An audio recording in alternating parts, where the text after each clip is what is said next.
Hello, everybody, and welcome to Mego Museum's Mint Off Card. Me, am Brain, and this week we are going to look at the latest releases from Mego Corporation in the form of Rick and Morty. Perhaps you've heard of them. This is an interesting one for me because I am a fan of the series. Somehow I managed to avoid purchasing any of the merchandise that came out a couple years ago. I was tempted by a life size portal gun, but that passed. And I really didn't have any interest in the figures that were out there, although I thought they were nice. But when Mego announced it and that they didn't actually show the figures yet, I just put a pre order in at Entertainment Earth and thought, yeah, I'm in for that. I think that's fun. So I guess they kind of found a way to make it happen for me. There's only two characters in this line right now, and it is Rick and Morty. So let's talk about the packaging that I soon will relieve these guys of. Each character card is, slightly distinct, but there is a uniformity to them that I think is pretty good. It looks like Adult Swim provided them with a lot of materials. I like the Rick card. I like it a lot better than the Morty card because the logo behind the Morty figure, I am not totally sure what they were going for here. The backs of the cards, though, look really nice. I like the illustrations. I mean, again, I'm a fan of the show and I love its design and its color. So, yeah, this absolutely works for me. Now, Mego has removed the credits from these cards, but I do have some information on the other side of this, and I will speak to the head sculpts and everything like that after the break. So, without further ado, let's remove them from their plastic prisons and play a montage of silly human music. Join me, shall we?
So there you have it, Rick and Morty by Mego Corporation.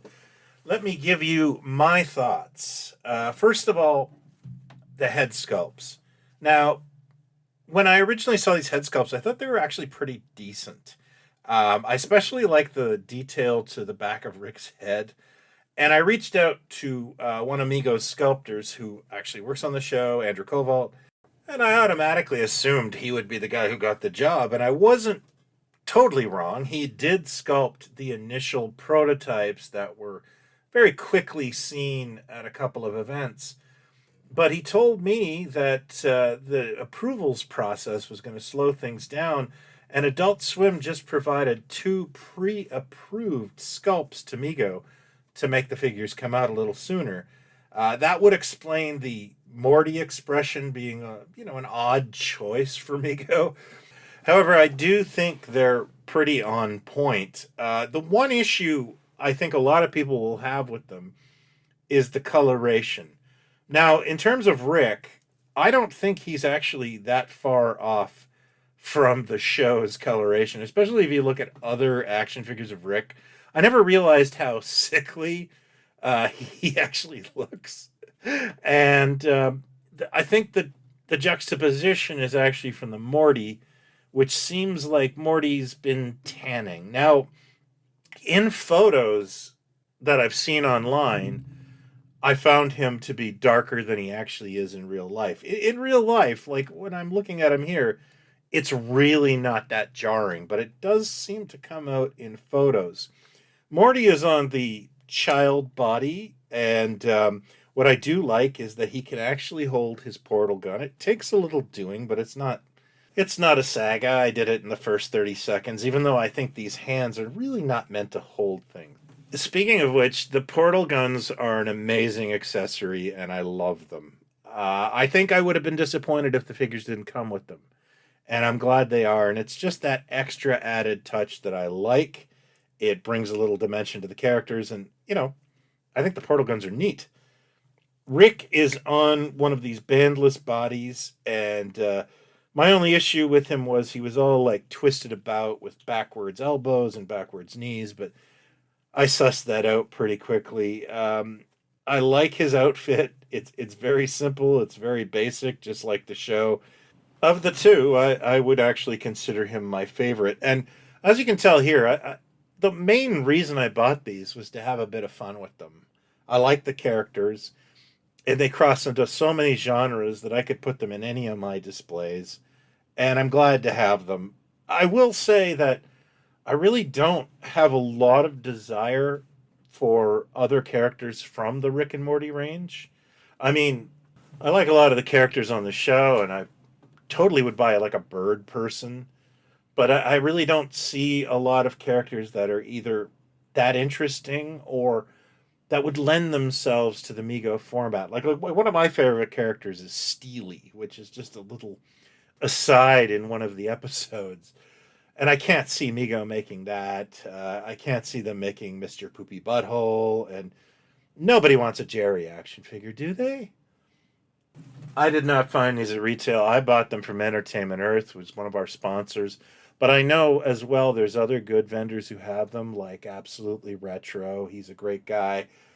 So there are viable options if you've been staring at the same Henry Cavill Superman like I have been for what feels like an eternity. So there you go. That is my assessment of Mego's Rick and Morty. I bought them sight unseen, was a little worried when I saw them, and totally happy when I got them.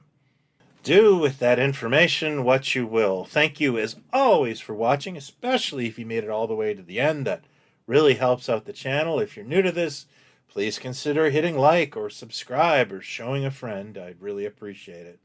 That's all for Mint Off Card this week. As always, be well and buy what you like, folks.